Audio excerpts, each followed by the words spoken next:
Hey, it's Kevin with the New Warehouse podcast, bringing you a new episode today. And on today's episode, we are going to dive into a first-hand account of someone's journey on getting to a new WMS in the 3PL space. I'm going to be joined by Dave Harriger, and he is the CEO and founder at Swifthouse.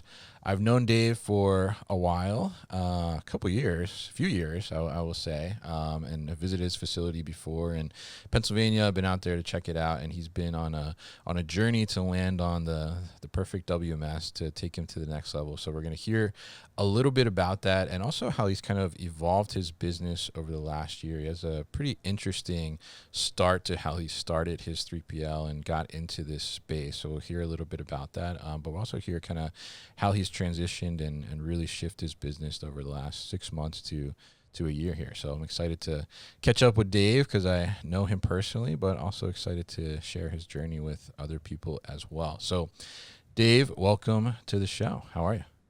Great, man. Excited to be here. Thanks for having me. And yeah, like you said, I run Swifthouse. We're right outside of Philly, do standard e-commerce fulfillment.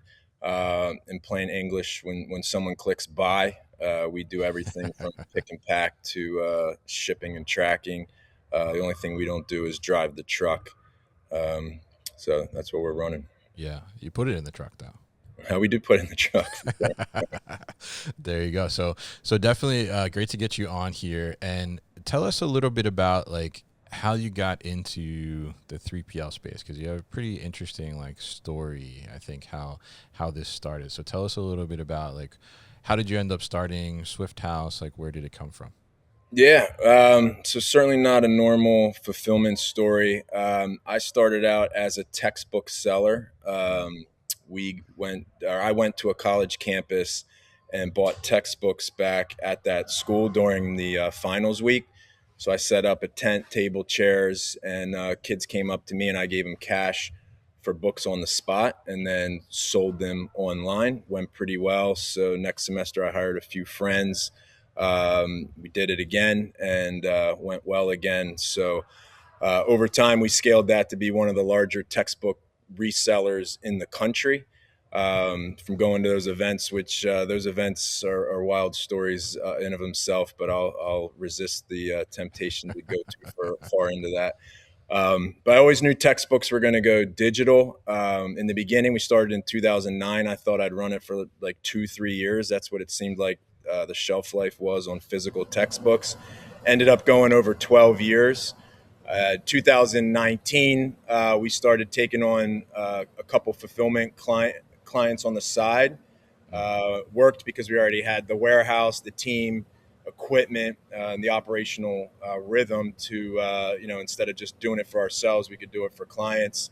So we weren't learning warehousing from scratch, just pivoting from fulfilling our own products to fulfilling for clients.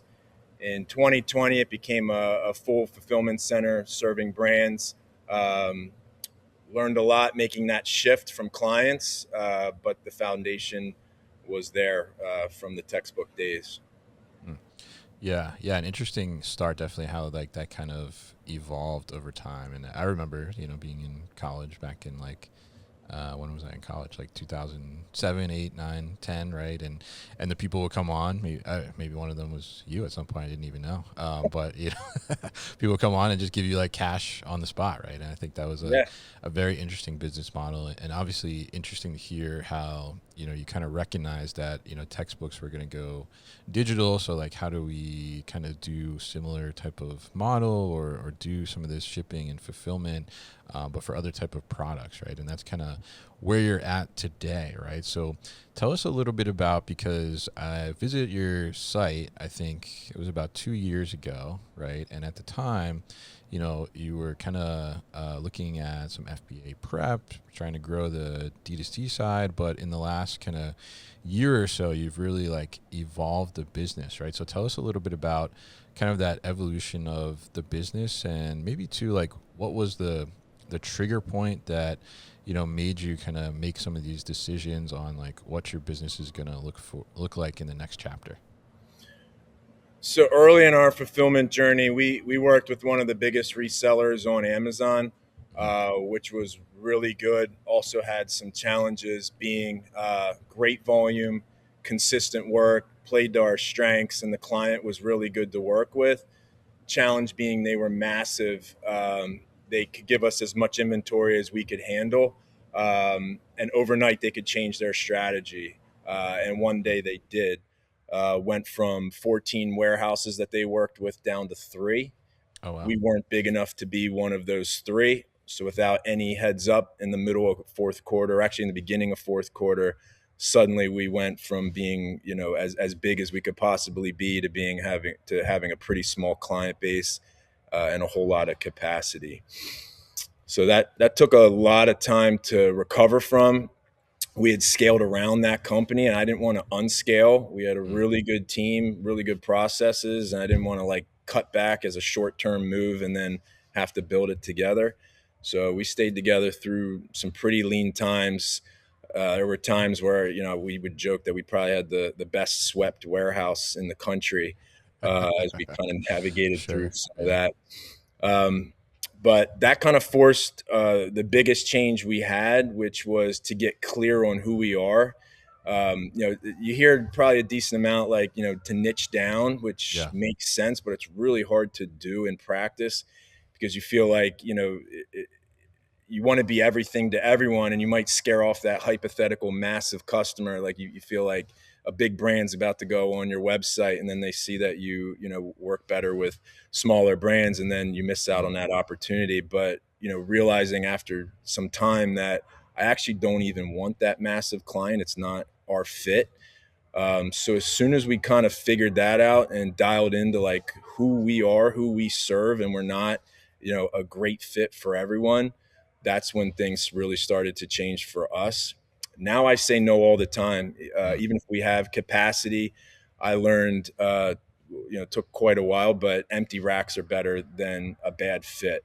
Mm. Um, so we thrive now helping small businesses scale, and we know that we are not the best fit for the big brands that would be better off with the big 3PLs.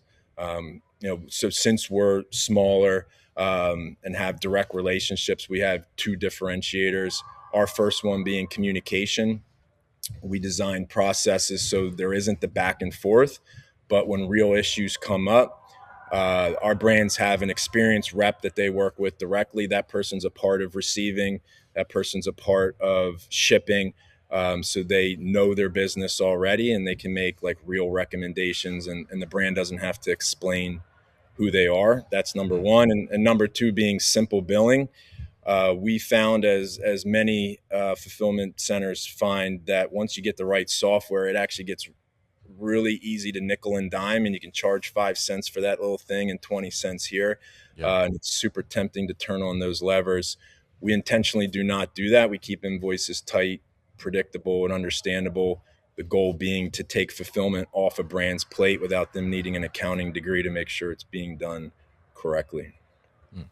Yeah, interesting. And I love, kind of that evolution of getting to the point where you said like now, I say no a lot, right? And you've learned that like an empty rack is better than like the wrong thing being in that rack, basically, right? So tell us a little bit, because I think that is like, you hear about that all the time. Like, as you said, like, okay, like, niche down and figure out what your ICP is, and just focus on that ICP, right? But in those kind of lean times, like you mentioned, you went through previously, and also as you're kind of like building the business, right? It's hard sometimes to say no to volume, right? Because volume translates to revenue, right? Does it always translate to profit? Well, wrong fit, sometimes not, right? So tell us a little bit about like how did you kind of shift your mindset around that, right? Because it's like you said, like it's tempting sometimes. It's like, oh, I got capacity, and yeah, we could bring this in, but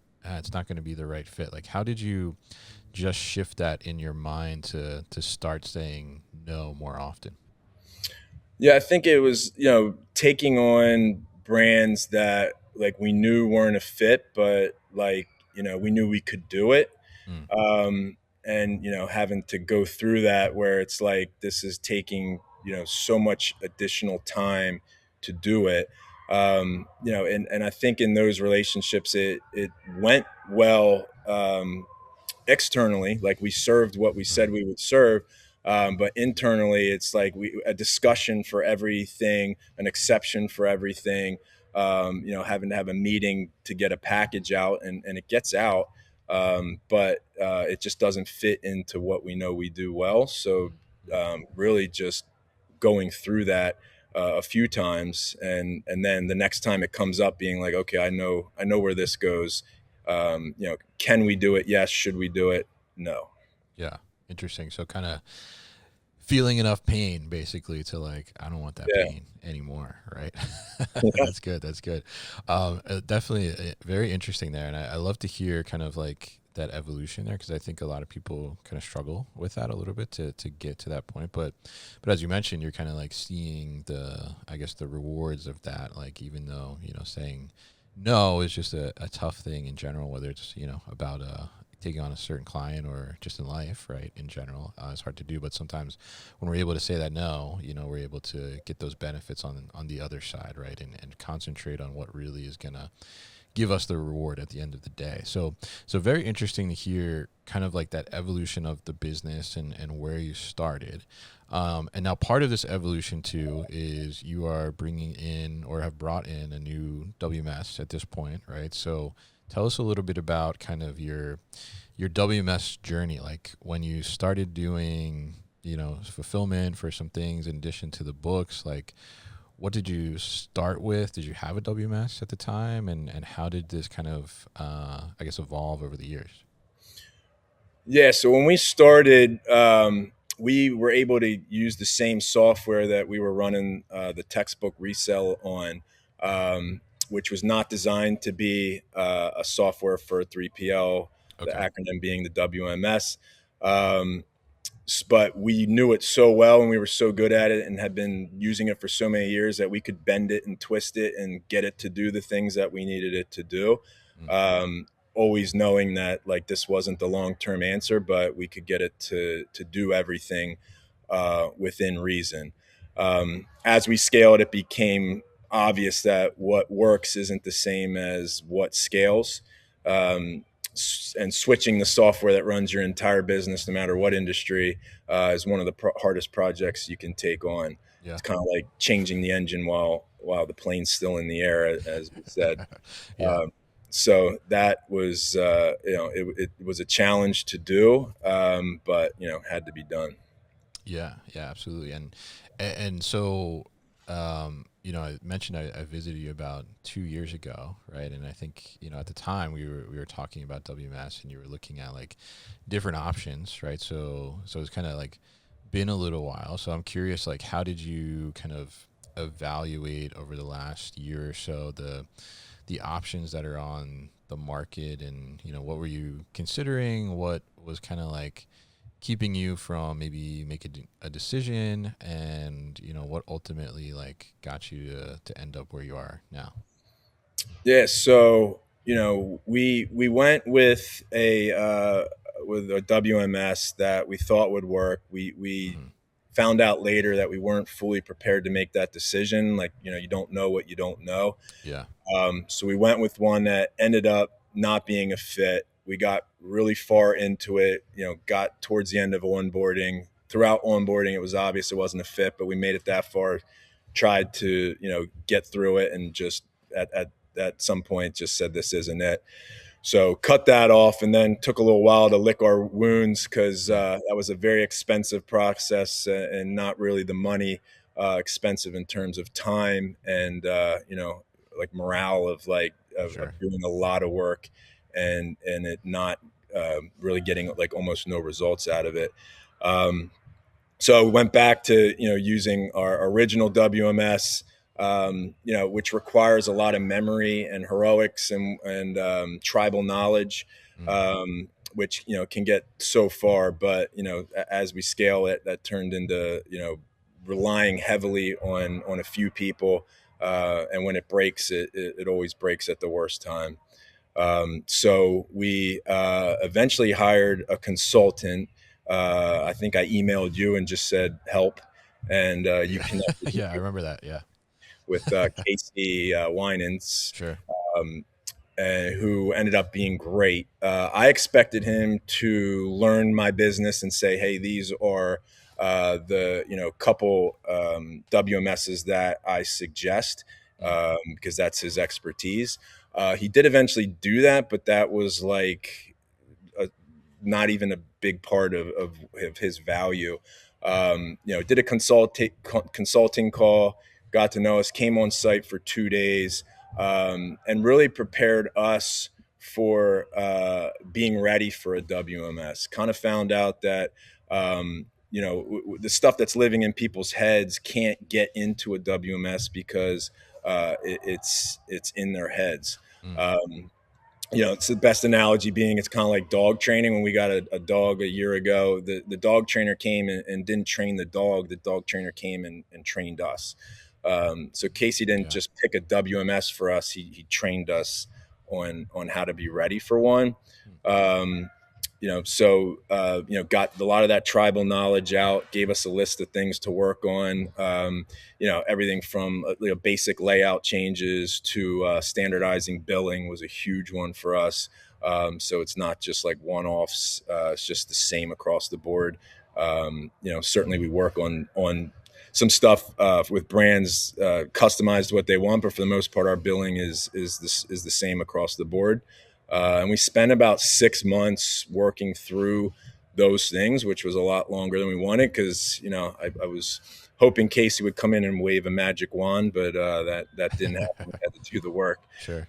Um, so then we went back into the interview process with a completely different lens. The first time, like, we didn't really know what questions to ask, and found out, like, sometimes we ask questions in the wrong way, or the one that really killed us is, like, we would say, like, does the software do this? And the answer was yes, but come to Mm. find out, yeah, that's in the additional package that you don't Okay. have. And if you want to upgrade, you can. So now we know how to ask those certain questions.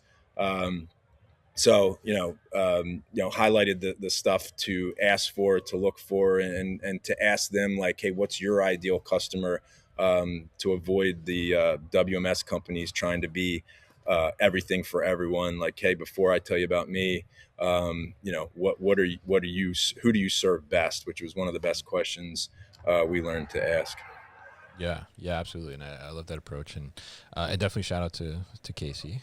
Just saw him actually last week, but yeah, I mean, I think that's such an interesting point, right? Is that, like, okay, you hired a consultant, and you're kind of like, all right, I think the consultant's going to come here and tell me which WMSs I should look at, but instead, like, the consultant taught me how basically to evaluate and look at the WMS, which I think is a whole nother skill set to be able to have. So I'm curious, like, in that process, like, what was the maybe like most eye opening thing to you that was like, oh wow, I didn't even like thinking about this from my WMS search, or like I didn't even realize that this is something that we should consider. Yeah, I mean, we learned to operate under, like, a simple rule of, if you can't write it down, you can't automate it. Mm. And so, with hindsight, we kind of realized, we weren't quite ready for a WMS our first time around. That, we have to get our processes out of people's heads and into, make it more like, that person can be off, and we're not just putting out fires for those 2 days that they're off. The process runs itself. And of course, if you're missing your best person, it's not going to be as great. But the process is the process. So when we got out of, like, hey, this person's really the only person that knows how to do it, and they're really good at it, so we don't have to Mm. worry about it, and into, like, overall processes and then roles within that, we were in a much better place for a WMS. Yeah, yeah, absolutely. And so you've made your decision now, right? I mean, do you want to tell us what your decision was? Yeah, we went with Ship Hero after an exhaustive interview process between the two goes arounds, and got pretty close with some other ones. We thought we were Mm. going with a different one, and when it came down to some final details, some stuff came out. So It was like a surprise ending that we ended up with Ship Hero, who was great all along, but we thought there was a better fit. We're really happy with the fit now. Hmm. It's intuitive. The onboarding has been straightforward, which was a challenge our first go around. And they got really good support staff that's been patient with us. Yeah, yeah, absolutely. And I saw, I think I saw you posted right on LinkedIn. You've been doing some like tours, right? You did like an LVK tour, I think, and you did an Amazon tour. I saw you posted about. So tell us a little bit about like, how getting those tours kind of like helped you also to make some of these decisions around your operation and what you kind of learned there. Yeah, we went to the three of the biggest ones, which was Amazon, LVK, which is Ship Hmm. Hero, and ShipBob, and got to see behind the scenes of how it all works. Definitely some differences between them. Like Amazon's, like felt a little personality less, like just like Mm. not a whole lot of energy, but it's like so dialed in, and you Yeah. can tell every foot is accounted for. And if someone's taken 4 steps, that's probably like as few steps as they could possibly take. The automation, the robots they use, and the one I was at are look like Roombas, Yeah. scoot around, and so that was really cool to see. Just really efficient, well run. What you'd expect from Amazon. LVK and ShipBob had much more personality. The employees more engaged, working together, talking to each other, and then got to see like the software in action. Ship here or LVK, of course, has their latest technology and the pick to light, Hmm. which is really cool. So getting to see like some of the technology that's attainable for us, like the robots for us, like not even in scope. Yeah. But some of the with ShipBob and LVK, seeing the technology that's more attainable and practical for us was cool to see. Yeah, definitely. And interesting, like the difference that you're pointing out is like personality, right, of the operation, and obviously, I think for you, you mentioned like keeping your staff like on during the lean times, right, and doing a lot of sweeping, right, which is definitely like that's the go to, right, in the Right, warehouse. Like we got nothing to do, grab a room, right. right. So obviously, I think that personality, like in culture, matters to you. So I'm curious, like when you look at those like larger operations, and you see, like you said, Amazon certainly is like super calculated, right, and looking at that, but then like the LVK has like more personality. Like how do you as an operator that's trying to continue to evolve your business and grow, how do you take away like the calculated side and then the personality side, and like how do you bring those takeaways together to make sure like you're not becoming ultra calculated and you're maintaining that personality or like that culture in your operation? Yeah, culture is super important to us. Every person, we got 12 people here. Every single person's been here over 3 years. I got quite a few approaching 10. Wow. It's a career oriented job for sure, which is kind of rare in this industry. It's Yeah. an industry known for turnover. Fourth quarter is slammed, so everybody's busy and rocking. Fourth or first quarter slows down, and that's when you cut hours and get the turnover. We've never cut hours even when we're slower, because that is what's going to lead to turnover. So take some short term uh, pain there from a revenue standpoint, but keep valuable assets engaged and and still here for the future. So that part has been a huge differentiator for us, is just that consistency. Everybody here has experience, knows their role.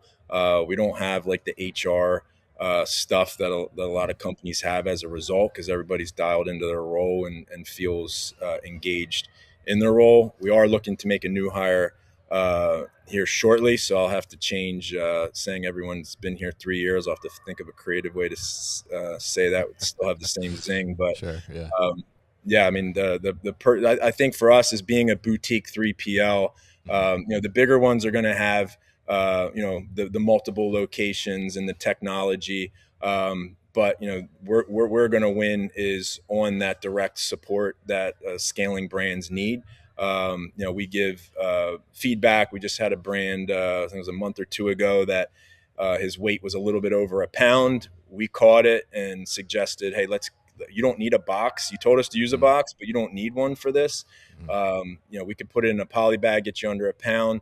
And that's just from experience of the guy shipping, is able to make that suggestion. And you're only going to get that from a fulfillment center that's, has that direct relationship with the brands, that he could just get on Slack, shoot him a message, and we got that done, within a day or two. Yeah. Yeah. Absolutely. And I think that there's such a wide spectrum, right, of sizes of 3PLs, but like the boutique still, with that kind of almost white glove in a sense, like closer touch, like certainly allows those types of things to happen, like you pointed out there. So very interesting to hear about this, and I'm curious too, like as you've now like started to transition and get onboarded with the new WMS Shapiro you mentioned, what have been some of like kind of the immediate gains that you've seen, or like changes where you're like, maybe you're like, oh, I can't believe we were doing it like this for so long and now it's like so much easier.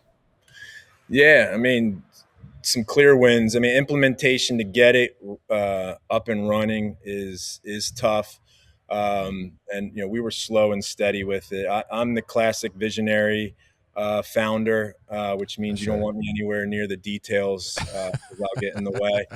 Okay. Uh, I'm really lucky. I got an ops leader, Jeb, who lives in the details. So Hmm. I know as we're onboarding, we've been a little slower than average when we onboarded to Ship Hero.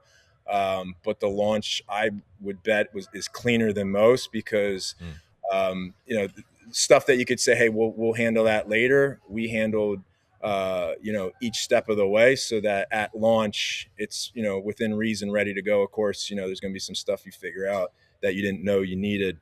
Um, but living in those details to get it launched correctly, and not sweeping anything under the rug, put us in a good situation. I'd say the immediate gains, without a doubt, billing clarity. Hmm. It used to be like, Chelsea, who runs our billing, had to be a part of each billing event, Mm. and someone would have to tell her, or had to be remembered when you pull the and we did a really good job with it, but it wasn't scalable, if we had more brands and more to keep track of. So now, having it all in there, when we receive something, it's a drop down box instead of putting it in an Excel file. So pulling reporting now is clicks of buttons instead of copy and pasting. Um, Helps with receiving. We know when we received it, time stamped, counted, logged into the inventory at the same time. Before we knew when we had it, but if it was like, what day did that come in, then that's a meeting, Mm. to find out exactly when that was and who got it. A big one is SKU mapping, because we were reliant on what our brands call their SKUs.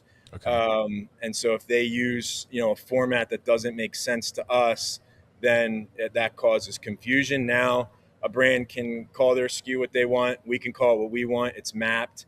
Mm. And so they're just connected. That helped a ton. It's one of those things that's super simple and shouldn't be that big a deal, but it can be. It makes a difference. Yeah. And scan-based picking, of course, is going to be more accuracy, and that allows more people to be involved in picking, because it used to kind of be like, oh, I know where that is, I'll go get it. Hmm. Now it's all scan-based, and you got to scan it to pick it, and if you pick the wrong thing, you're going to know. Makes it super unlikely to pick the wrong thing, which has allowed us. We rolled out an accuracy guarantee and an on-time shipping guarantee, where we cover the cost if we were to send the wrong thing Hmm. or be late about it. We were already really high in that regard. So, rolling out a guarantee wasn't any type of sacrifice on our end, but it puts it out there, the confidence. Last thing being training. So when we have a new hire, which we're planning on, Hmm. bringing them in is going to be so much easier because now we have standards, and when something's off, we can see where it happened without guessing. So a new hire, can make mistakes because they're going to get caught, and if they pick the wrong thing when we scan it at shipping, we're going to know, and then we'll just go get the right thing and have a teaching moment. Yeah, yeah, absolutely, and I love that. I mean, certainly a lot of benefits there, and definitely really love to see, kind of the evolution of the business, and even like the sophistication in a sense, right, of the business as well. And like you and the team, I think should be proud of how far you've come, right? It sounds like you're really getting dialed in, which is fantastic to hear, and really interesting to hear, kind of like the decision making process and what's gone into that, and ultimately like how you got to the decision where you're at today. So now, I guess for anybody that is kind of in that position that you were in, like looking for a WMS, trying to figure out like where should they land and how do they make this decision, what would be like your one piece or your top piece of advice for those who are considering like getting maybe their first WMS or switching WMS? Like, what's the one thing that you're like, okay, definitely do this or ask this question or don't forget about this? I would say do it sooner than you want. It gets harder the longer you wait, Mm-hmm. and especially if it's like a startup 3PL who's making that first jump into like the first software, because most warehouses are going to start on Excel spreadsheets. You only got a few employees, so if that's that person, it gets harder and harder because the systems start to evolve. So yeah, you can save a couple bucks a month or a lot of bucks a month by not Mm-hmm. having it, but it's going to be painful more and more as you scale around it. Certainly, it's going to feel daunting. It's going to be daunting today or next month. So just embrace that. It's certainly not easy, but it's easier the less structure you've built around spreadsheets and tribal knowledge. Mm-hmm. Um, but the advice would be that we learned is like the software doesn't fix the operational chaos, which I don't think we Sure. had, but like it's not going to fix like the tribal knowledge. You got to be ready for the WMS. So if key workflows are living in people's heads, a new system isn't going to save that. Yeah. So if you can afford to hire someone who's done it before, that certainly helps. But the software is going to avoid mistakes and allow you to move faster.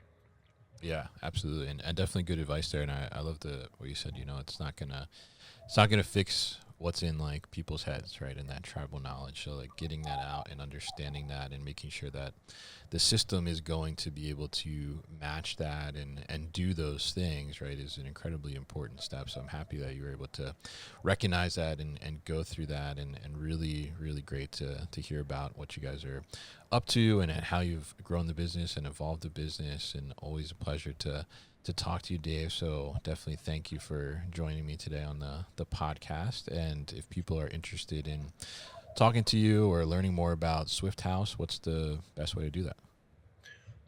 Yeah, our website's theswifthouse.com. My email is dave@theswifthouse.com. So anyone listening who's running a warehouse or growing a brand, the theme really, I think, is the same. It's process first, then software, and be honest about what lane you're in. So for us, we're boutique on purpose. That decision, once we've made that, which was in our recent history, that's what made everything else cleaner, and that's when we really started to scale. And saying no can be really powerful. Because you stay in your lane and do what you do really well. All right, fantastic advice there to close it out, and we will definitely put all the information on how to get in touch with Dave and Swifthouse at thenewwarehouse.com, as well as in the show notes here. So, Dave, thank you once again for your time on the show today. Kevin, appreciate it. Hey guys, thank you so much for tuning into today's video here on our YouTube channel, The New Warehouse Podcast, and I appreciate you tuning in. If you liked what you saw, make sure you subscribe to our channel, and if you like this video in particular, make sure you like it as well. And if you want to get this great t-shirt that you see in the video behind me, Warehouses Are Sexy, head to warehousesaresexy.com and get your own.